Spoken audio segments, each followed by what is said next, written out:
Cheryl. My name is Stephen and I'll be your host today. Hi. I'm here to explain your new medication, Prednisone, to you.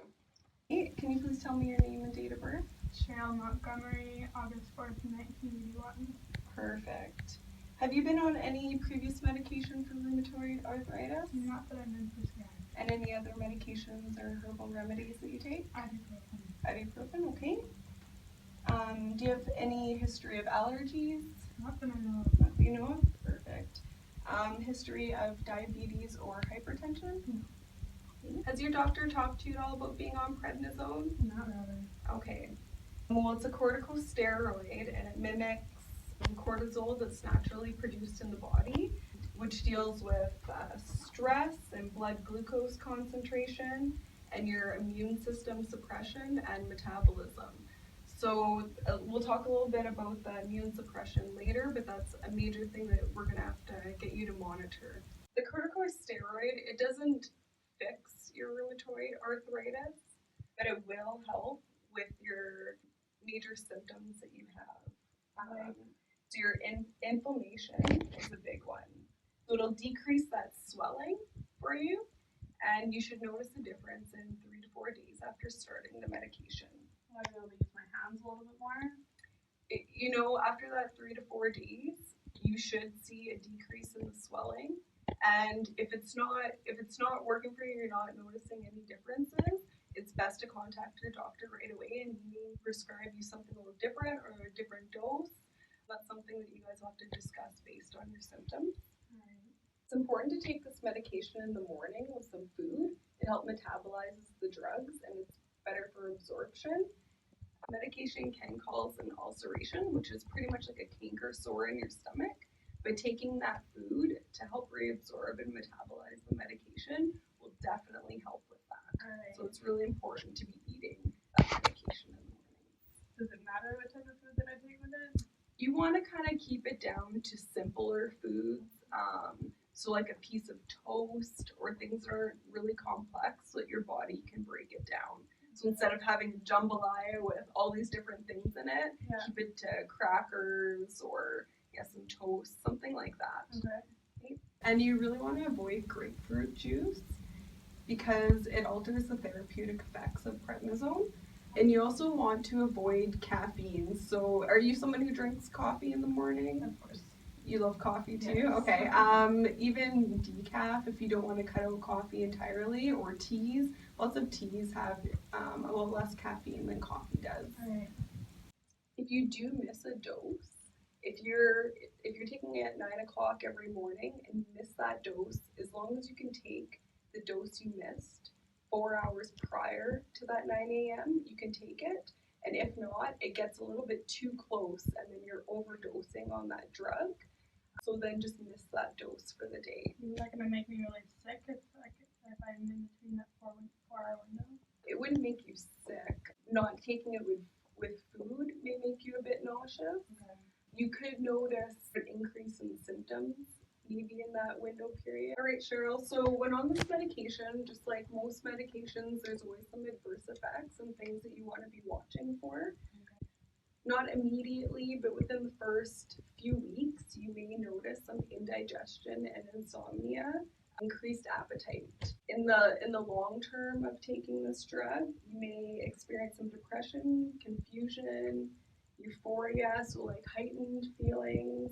You could also have an allergic reaction, and that report to your doctor immediately. Adrenal suppression, so that is your immune system, and because corticosteroids will do that to your body. So you want to be watching for little things like if a cut isn't healing properly or you're getting frequent colds, and just generally things that you normally wouldn't get sick from if you're getting those symptoms. And any recurrent infections, if something keeps coming back, like a bladder infection, and things like that. So you really want to watch for that because that's one of the major adverse effects. Does that ever go away? Like, is my immune system going to be done for pretty much the whole time? No, that's something just like with any healthy person, eating properly, sleeping properly, exercise, and mainly just taking care of yourself because Those are things that are important even if you weren't on this medication, and things that would help you out with your immune system, even if there wasn't a medication working against that. So what would you recommend with my children? Kids are pretty easily for spread sure. germs and stuff like that. I think in teaching them the importance, maybe letting them know that you're on this, and just that extra precaution, washing their hands, maybe when they come in for the day, if they could, wash their hands and stuff like that. And maybe if they're not feeling good and have a cold a little bit, not feeling under the weather, to maybe let you know ahead of time, just so you can see yourself, when you're handling things, that you can, take those extra precautions of not wiping your face, and, how you can spread germs and get sick. Okay. Another adverse effect is that you could experience some nausea and vomiting and weight gain and fluid retention. Corticosteroid does retain your sodium. And so one thing to watch for, especially, would be in the feet. That's one of the first things you would notice, even if your shoes are getting a little tight. And sometimes you could push into your skin and you'll feel that fluid retention. How much weight exactly am I going to gain? The weight gain isn't a necessarily going to happen side effect. It doesn't mean that it's going to happen, but reducing that sodium in your diet is going to be a major key player for that weight. Oh my goodness. It's not adipose tissue weight you're gaining, it's fluid retention. So that's a good thing to know. So it can be monitored a lot with diet. So what exactly is adipose tissue? Well, adipose? Yes, yeah. I did say that.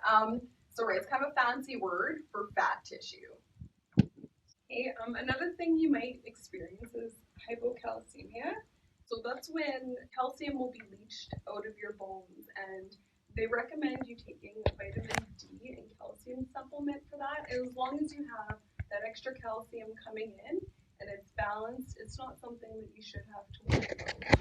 The vitamin D and calcium is something that'll be really easy for you to pick up at Walmart. It's at almost any drugstore, so you won't need a prescription for that. Okay.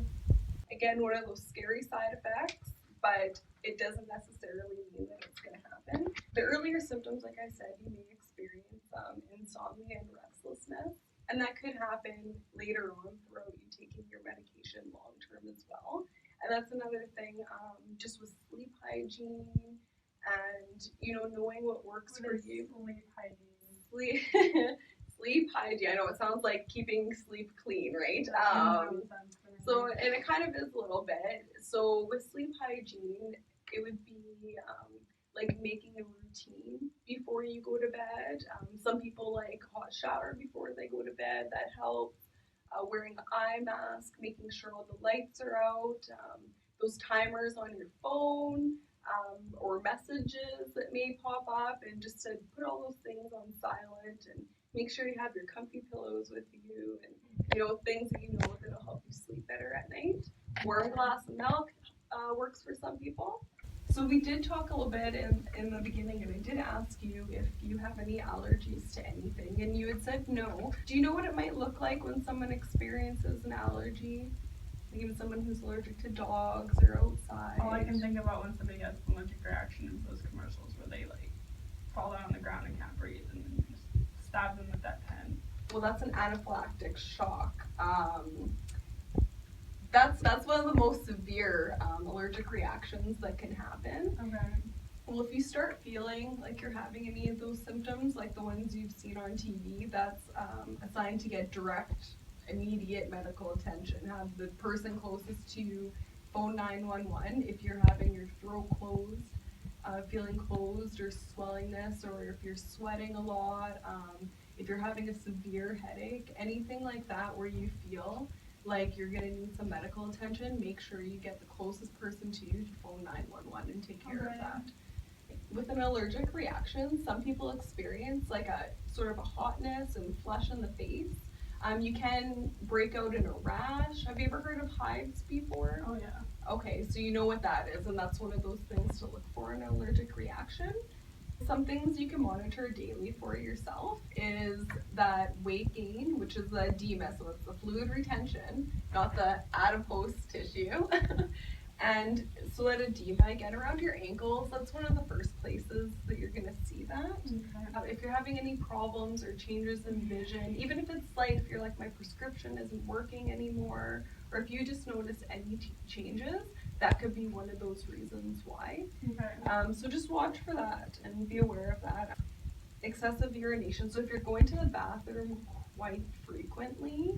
So I know we talked a little bit about the importance of hygiene, and because prednisone is an immunosuppressant. Mm-hmm. So I just want to talk about that just a little bit, just to recap and make you familiar with that. So again, just like washing your hands and stuff, and I understand when you have kids and they're going to extracurricular activities and they're going to school and stuff, that I know you can't monitor your kids all the time, but I do feel it's important to let your family know about this medication and know some of these side effects, especially with getting sick, and that you won't be able to heal as quickly because your immune system is suppressed. And just to kind of explain that to them in brief terms, there will be some information here for you that would be, there's one pamphlet that would be great to give to your family that really kind of narrows everything down and explains it really easily for them, so that should help you.